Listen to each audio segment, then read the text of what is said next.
पिछले कुछ इतने दिनों से वीडियो इसलिए नहीं आ रही थी क्योंकि थोड़ा एकेडमिक्स का प्रेशर था।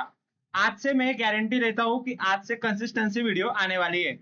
आज से नया हमारा कॉन्सेप्ट शुरू होने वाला है, डेटा एनालिटिक्स का, डेटा साइंस का, जो कि हम बोल सकते हैं रीढ़ की हड्डी भी होता है हमारे डेटा एनालिटिक्स का। मतलब आपने पूरी कोडिंग कर ली, वीएस कोड सीख लिया, आपको पाइथन आता है, सब कुछ आता है, लेकिन ये जो कॉन्सेप्ट है आज से जो शुरू होने वाला है वो एकदम इंपॉर्टेंट कॉन्सेप्ट है। उसका इंट्रोडक्शन आज हम लेने वाले हैं। इस वीडियो को एंड तक देखते रहो ताकि मैं आपको पूरा इंट्रोडक्शन दे सकूं हमारी आज की पहली वीडियो का, जिसका नाम है स्टैटिस्टिक्स। मैंने उसकी पीडीएफ बनाई है जिसे मैं आपको स्टेप बाय स्टेप स्क्रॉल करके बताने वाला हूँ। सो देखो, आज की वीडियो हमारी इंट्रोडक्शन पे आधारित है। आज मैंने करीब करीब 5 पेज की पीडीएफ बनाई है, जैसा आप अपने स्क्रीन पे देख सकते हो। ये इसमें आपको सब कुछ इंट्रोडक्शन मिलेगा स्टैटिस्टिक्स के बारे में। सबसे पहले एक डेफिनेशन हम देखते हैं स्टैटिस्टिक्स की होता क्या है। यहाँ पे लिखा गया है, statistics is a field that deals with the connection, organisation, analysis and presentation of the data. यानी कि आपको डेटा दिया जाएगा। अब डेटा अलग अलग फॉर्म में आपको मिल सकता है। कोई डेटा आपको एक्सेल की शीट पे मिलेगा, कोई डेटा आपको एक्सक्यूएल पे मिलेगा, यूजर से आपको डेटा मिल सकता है। तो उस डेटा को अच्छी से कलेक्ट करना, उस डेटा को अच्छी से ऑर्गेनाइज करना, उसको एनालिसिस करना और उसको अच्छी से प्रेजेंट करना, और उसके आधार पर डिसीजन लेना, और उस डिसीजन को बिजनेस को देना ताकि बिजनेस हमारा ग्रो हो सके। इसको बोलते हैं हम स्टैटिस्टिक्स। इसको मैं आपको एक एग्जांपल से समझाता हूं। आप क्रोम वेबसाइट पे जाओ, क्रोम पे जाओ, आई एम सॉरी, क्रोम पे जाओ। यहाँ पे आप सर्च करो कोई भी एक ई कॉमर्स वेबसाइट। मैं सर्च करता हूँ यहाँ पे अमेजॉन। ये लोड हो रहा है और amazon.com यहाँ पे लोड हो गया। ये पूरी की पूरी अमेजॉन वेबसाइट आपके लिए है और ऐसे बहुत से कस्टमर है उनके लिए। अब मान लो मैंने यहाँ से फ्रिज ऑर्डर किया, दूसरे कस्टमर ने टीवी ऑर्डर किया, तीसरे कस्टमर ने मोबाइल ऑर्डर किया। ऐसे एन नंबर ऑफ कस्टमर है, उन्होंने अलग अलग इलेक्ट्रॉनिक की चीजें यहाँ पे निकाली। अब ये डेटा किसके पास जाएगा? ये डेटा जाएगा अमेजॉन जेफ बेजोस के पास। किसके पास जाएगा? जेफ बेजोस के पास। अब मान लो मैं जेफ बेजोस हूं, आप खुद को जेफ बेजोस समझो। ये एक्सेल में गए। अब क्या है ना, एक्सेल की शीट रहती है उधर, जेफ बेजोस के पास एक्सेल की शीट रहेंगी। अब वो एक्सेल की शीट खोलेगा। ये एक्सेल में मैं गया, ये देखो ये सेल्स डेटा मेरा यहाँ पे ऑलरेडी है। अब मान लो आप जेफ बेजोस हो, आपको देखने का है कि और धंधा कैसे बढ़ाऊं। मेरे को अभी 1 करोड़ से 2 करोड़ जाना है। तो जितने भी एन नंबर्स ऑफ लोग थे उनका डेटा यहाँ पे शो हो गया। आप जाते हो, आपने अमेजोन से टैबलेट खरीदा, वो अमेजोन, वो एक्सेल के शीट में रिकॉर्ड हो गया। टैबलेट दूसरे लोग ने खरीदा, वो रिकॉर्ड हो गया। अब स्टैटिस्टिक्स मतलब क्या? स्टैटिस्टिक्स मतलब क्या, आपको रियल लाइफ एग्जांपल से समझाता हूं। अब यार मेरे को देखना है कि कौन सी चीज ज्यादा बिके गई, कौन सी चीज ज्यादा बिके गई, इन सब में से सबसे ज्यादा चीज कौन सी बिके गई। मान लो अभी मैं यहाँ पे करके नहीं दिखाता हूं, उदाहरण देता हूं। तो मेरे को पता चला, अच्छा मोबाइल नीके सबसे ज्यादा बिका गया है। अब मैं क्या करूंगा, सबसे ज्यादा टॉप प्रायोरिटी पे, मेरा जो फर्स्ट प्रायोरिटी रहेगा उस पे मैं मोबाइल को प्रायोरिटी दूंगा। मैं जेफ बेजोस हूं, मैं बोलूंगा कि सबसे ज्यादा मेरे जो प्रोडक्ट्स आने चाहिए वो मोबाइल के आने चाहिए। फिर मैंने देखा, अरे यार चलो मोबाइल के बाद दूसरा कौन सा रखूं। मेरे को दूसरा मोबाइल के बाद मान लो टैबलेट दिखा, तो मैं सेकंड प्रायोरिटी पे यहाँ पे टैबलेट रखूंगा, एंड सो ऑन। अब मोबाइल में भी बहुत सारी कैटेगरी होती है। एप्पल की होती है, अमेजॉन एप्पल होता है, सैमसंग होता है, उसके बाद और कौन से होता है, ओप्पो होता है। इसकी भी मैं प्रायोरिटी सेट करूंगा कि यार मोबाइल में ना सबसे ज्यादा जो बिके गए वो बिके गए हैं ओप्पो के, उसके बाद बिके गए एप्पल के, उसके बाद वीवो के। तो ये मैं पूरा का पूरा डेटा यहाँ पे लेके आऊंगा। अब मैं जाऊंगा ओप्पो मोबाइल के पास। मैं जेफ बेजोस हूं, मैं ओप्पो के पास जाऊंगा और बोलूंगा कि भैया तुम्हारे जो प्रोडक्ट्स है मैं बहुत ज्यादा बिक रहे हैं, तो क्या करो, तुम्हारे इतने इतने प्रोडक्ट्स मुझे दे दो। अभी मैंने सबसे ज्यादा मेरे मोबाइल किसके बिके गए थे? ओप्पो के बिके गए थे। तो मैं 10 मोबाइल ओप्पो के लेके आऊंगा। फिर एप्पल के मेरे मान लो 7 ही बिके गए थे, तो मैं एप्पल से 8 लेके आऊंगा, एक ज्यादा लेके आऊंगा। वीवो के मान लो 4 बिके गए थे, तो मैं वीवो के 5 मोबाइल लेके आऊंगा। इसको बोलते हैं हम statistics. As simple as that. ठीक है, अब जाता हूं फिर से पीडीएफ में। डिसीजन लेना। डिसीजन कौन सा लेना, कि मेरे को एप्पल का मोबाइल लेना है कि मेरे को सैमसंग का मोबाइल लेना है, कौन सा तुमको मोबाइल कौन सा लेना है, कौन से सबसे ज्यादा बल्क में तुमको खरीदने हैं, उसको बोलते हैं हम डिसीजन मेकिंग लेना। अब देखो यहाँ पे तो ये मैंने किया था, इसे आप इग्नोर करो। लेकिन पूरे के पूरे स्टैटिस्टिक्स में जो हम डेटा एनालिटिक्स में देखते हैं, 2 प्रकार के हमारे स्टैटिस्टिक्स होते हैं। सबसे पहला स्टैटिस्टिक्स होता है डिस्क्रिप्टिव स्टैटिस्टिक्स, और दूसरा होता है इन्फ्रेंशियल स्टैटिस्टिक्स। ये पूरा थियरी पार्ट है, सो आप एकदम बेसिक इंट्रोडक्शन लो इसका। अगले वीडियो में मैं आपको इसकी डेप्थ देने के लिए तैयार हूं, अगले वीडियो में मैं आपको डेप्थ दूंगा। ये जस्ट इंट्रोडक्शन पार्ट है। पहला होता है डिस्क्रिप्टिव स्टैटिस्टिक्स। इसकी डेफिनेशन आप अच्छी से पढ़ो। It consist of organisation and summarising of data. देखो आपको स्टेप बाय स्टेप इसका मैं प्रूफ दिखाता हूं। It consist of organisation. Organisation मतलब अच्छी से सिमट करके डेटा को रखना। अब मान लो जेफ बेजोस के बाद इतना डेटा आता है, अब जरूरी तो नहीं ना कि आम की हर पेटी में अच्छा ही आम हो, हर संगति में अच्छा ही इंसान हो, जरूरी तो नहीं ना। बहुत सी वैल्यूज में मिसिंग होती है। अब ये मिसिंग वैल्यू को मेरे को कैसे हैंडल करना है। अब ये रीजन में मतलब मैं क्या डालूं, अब इसको बोलते हैं हम ऑर्गेनाइजेशन, कि हम डेटा को अच्छी से ऑर्गेनाइज कर रहे हैं। अब ऑर्गेनाइज क्यों करना है, ताकि भैया हम उस पर अच्छी से ऑपरेशन कर सके। अगर कोई डेटा अच्छी से ऑर्गेनाइज ही नहीं हुआ है, तो उसे एनालाइज भी हम नहीं कर सकते हैं। अगर आपको मैं रियल लाइफ एग्जांपल इसका बताऊं, ऑर्गेनाइज करना ही नहीं तो डेटा को एनालाइज ही नहीं कर सकेंगे, इसका मतलब क्या है कि आईपीएल की मैच चल रही है, आईपीएल की मैच में प्लेयर ही कुछ काम के नहीं है, या फिर 11 में से 2 खिलाड़ी इंजर्ड है और आउट टीम में भी कोई नहीं है, तो पहले टीम में तो 11 लोग हो गए और दूसरे टीम में हुए 9 लोग, तो आईपीएल की मैच कैसे होंगी ना। तो हमको पहले वो 2 प्लेयर को समझाना पड़ेगा कि देखो तुम्हारा आना जरूरी है। तो इसे बोलते हैं आप ऑर्गेनाइज करना और समराइज करना पूरे के पूरे डेटा को।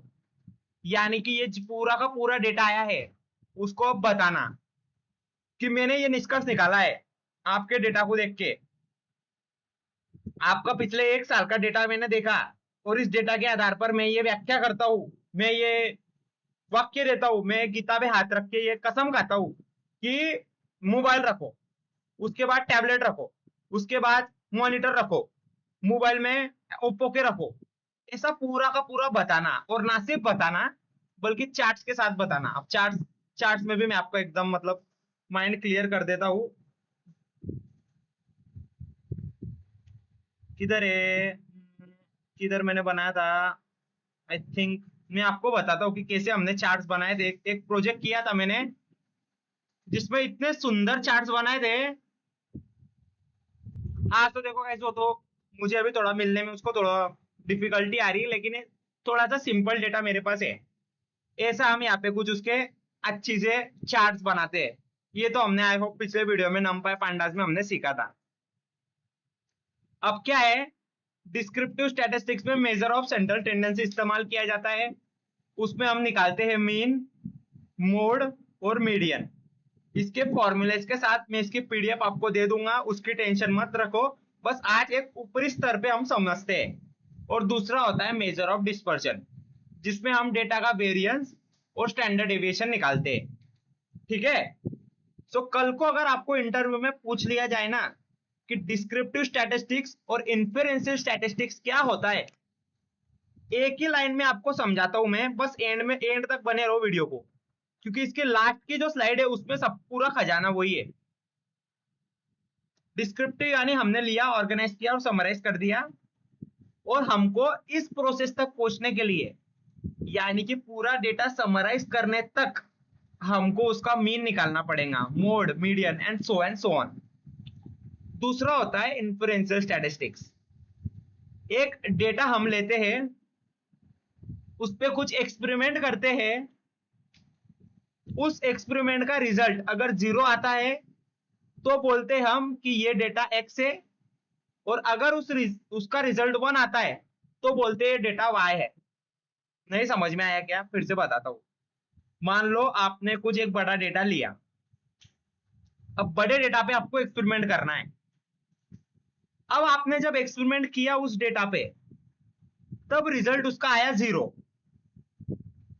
तो 0 रिजल्ट आ गया, तो आप बोलेंगे कि यार ये जो डेटा है ना, इसको मैं x नाम देता हूं। अब वो सेम डेटा पे आपने फिर से एक्सपेरिमेंट किया, इस बार रिजल्ट आपको मिला 1, तो आपने घोषित कर दिया ये डेटा को मैं y घोषित कर देता हूं। तो इसे बोलते हैं हम इन्फ्रेंशियल स्टैटिस्टिक्स। जेड टेस्ट और टी टेस्ट इसमें यूज करते हैं हम। देखो यहाँ पे एग्जांपल लिया गया है, यहाँ पे क्या बोला गया है कि डेटा है मेरे पास हाइट का। एक स्कूल में गया, वहां पे बच्चों की हाइट मेजर करी, कितने n नंबर्स ऑफ स्टूडेंट्स पे। तो पहले की हाइट 180 आती है, दूसरे की 170 आती है, और तीसरे की 165 आती है। सो अगर मेरे को ये डेटा पे डिस्क्रिप्टिव लगाना है, डिस्क्रिप्टिव स्टैटिस्टिक्स, तो मैं क्या करूंगा, उसका मीडियन निकाल दूंगा, मैं क्या कर दूंगा, उसका मोड निकाल दूंगा, मैं क्या करूंगा, उसका स्टैंडर्ड ये निकाल दूंगा, हाँ स्टैंडर्ड डेविएशन। और अगर मेरे को ये इन्फ्रेंशियल बोला जाए, inferential statistics, taking the sample instead of whole data. जैसे इन्फ्रेंशियल स्टैटिस्टिक्स मतलब क्या, इधर क्या लिखा गया है, taking sample data instead of whole data. अब इसका मतलब क्या, देखो आपके पास n की वैल्यू आप रखो 100, कितनी रखो, 100 रखो। अब डिस्क्रिप्टिव स्टैटिस्टिक्स में क्या रहता है कि आपको वो पूरे 100 की 100 स्टूडेंट पे मीन निकालना पड़ता है, मोड निकालना पड़ता है, और स्टैंडर्ड डेविएशन निकालना पड़ता है, उसको बोलते हैं हम डिस्क्रिप्टिव। लेकिन अगर वो इन्फ्रेंशियल स्टैटिस्टिक्स हो जाए तो आपको पूरे 100 स्टूडेंट पे मीन निकालने की आवश्यकता नहीं है, मोड निकालने की आवश्यकता नहीं है। आप क्या करो, 100 में से कोई 10 स्टूडेंट ले लो, 100 में से कोई 10 स्टूडेंट ले लो आपके पसंदीदा, और उस पर मीन मोड मीडियन निकालो। मतलब थोड़ा सा आलस करो, अरे यार ये 100 स्टूडेंट को कौन देखता बैठेगा यार, एक काम करता हूँ 10 स्टूडेंट को लेता हूँ और 10 स्टूडेंट का मीन मोड निकालता हूँ, और उस आदमी को बोल देता हूँ कि 100 स्टूडेंट का भी यही होगा, मीन मोड मीडियन। ठीक है, अब देखो यहाँ पे एक और स्लाइड हमको है, और इसके बाद ये लास्ट की स्लाइड है। पॉपुलेशन वर्सेस सैंपल क्या है, एकदम इंपॉर्टेंट टॉपिक है, बहुत इंपॉर्टेंट टॉपिक है पॉपुलेशन वर्सेस सैंपल। अब मान लो आप एक कंट्री में रहते हो, मोस्ट प्रोबेबली आप अभी इंडिया में होंगे, तो ऐसा समझो आप, पॉपुलेशन मतलब क्या और सैंपल मतलब क्या। मान लो आप एक कंट्री में रहते हो जिसका नाम है युगांडा। अब मैं देखता हूं कि युगांडा में मान लो मेरे को एक सर्वे करना है, मेरे को सर्वे क्या करना है, मेरे को सबके वेट निकालने हैं, मेरे को हर एक आदमी के पास जाना है।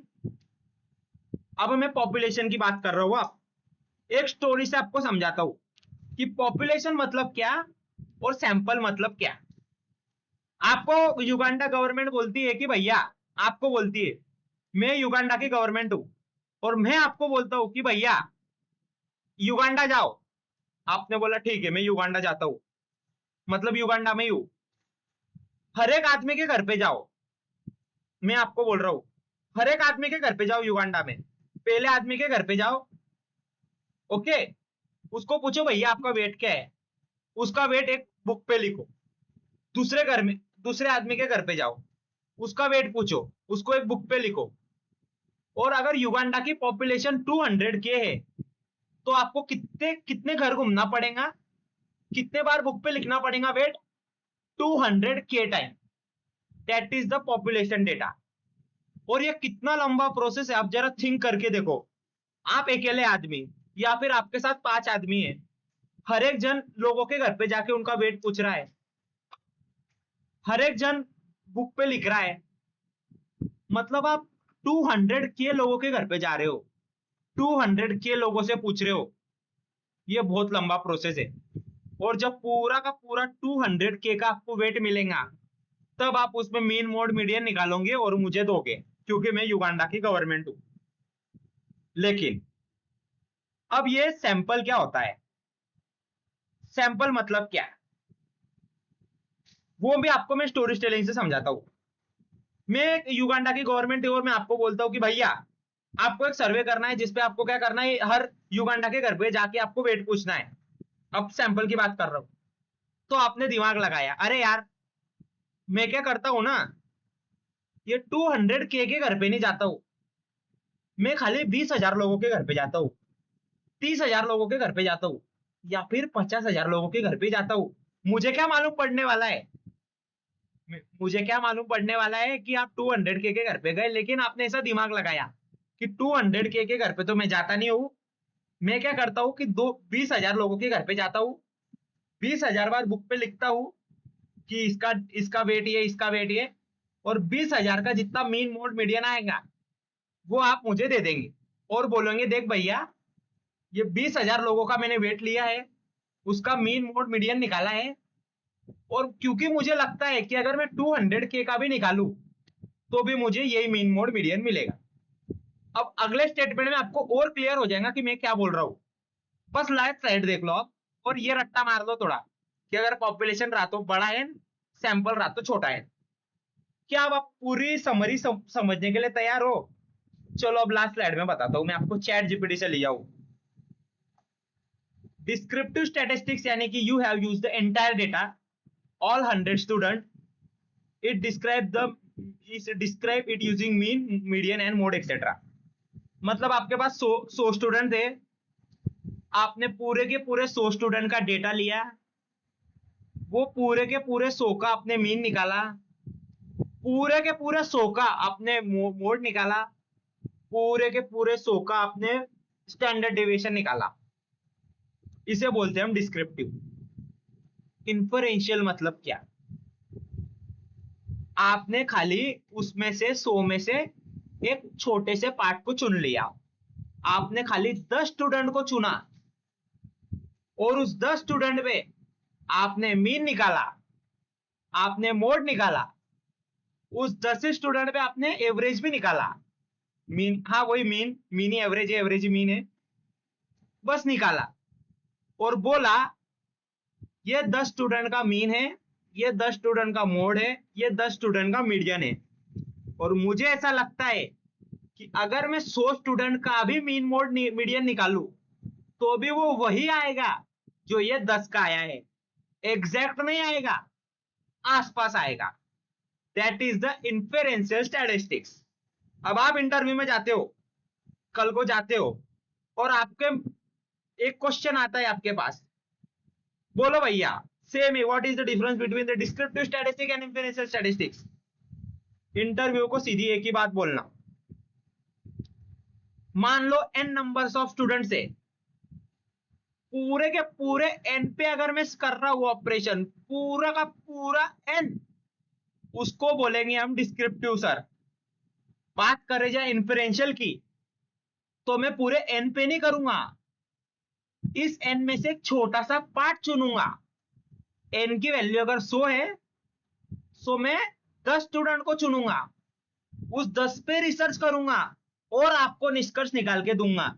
इसे बोलते हैं हम इन्फेरेंशियल स्टैटिस्टिक्स। आई होप गाइस आपको क्लियर हुआ होगा, ये बेसिक सा पार्ट, इंट्रोडक्शन सा पार्ट जो हमने स्टैटिस्टिक्स के बारे में देखा है। वीडियो अगर आपको अच्छी लगी है, और आई होप अगले वीडियो से हम रेडी रहेंगे मीन मोड और एवरेज सीखने के लिए। ये वीडियो अगर आपको अच्छी लगी है और आपको लगता है कि आपको पॉपुलेशन और सैंपल समझ में आया है, डिस्क्रिप्टिव और इन्फेरेंशियल समझ में आया है, उसके बाद आपको मीन मोड मीडियन समझने की आवश्यकता ही क्या है, क्योंकि वो तो आज हमने कवर ही नहीं किया, वो हम अगले में देखने वाले हैं। और ये तो वो ही था। ऐसा कब होगा कि आप, मैं ऐसा बोलूंगा कि ये वीडियो आपके लिए सक्सेसफुल हुआ, जब आपको डिस्क्रिप्टिव समझा है और इन्फेरेंशियल समझा है, तब ये वीडियो आपके लिए पूरा सक्सेसफुल हो चुका है। जब आपको पता चल चुका है कि ये पॉपुलेशन क्या होता है और सैंपल क्या होता है, तब ये वीडियो आपके लिए सक्सेसफुल हुआ है। आज के वीडियो के लिए बस इतना ही। हम मिलते हैं अगले वीडियो में, कल के वीडियो में। तब तक के लिए बाय बाय।